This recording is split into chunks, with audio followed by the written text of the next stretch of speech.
जाम नवाज अली तहसील के 40,000 नफूस पर मुश्तमिल बैरानी शहर का रूरल हेल्थ सेंटर तबाहाली का शिकार है। आइए जानते हैं उसकी हालत के बारे में हाकिम अली की रिपोर्ट में।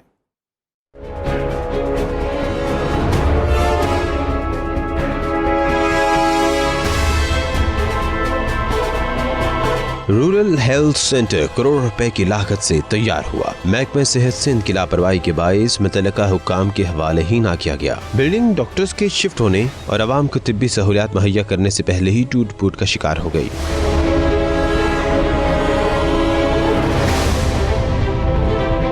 हेल्थ सेंटर की इमारत के दरवाजे, खिड़कियां और दीगर मटेरियल लोग चोरी करके ले गए। Dental machine, x ray machine, bed, table, अलमारियां समेत दीगर सामान नकारा हो चुका। कोई ऐसा डॉक्टर नहीं है जो सहूलियात के लिए हमें इमरजेंसी में परेशानी होनी पड़ती है और ना तो कोई एम्बुलेंस है।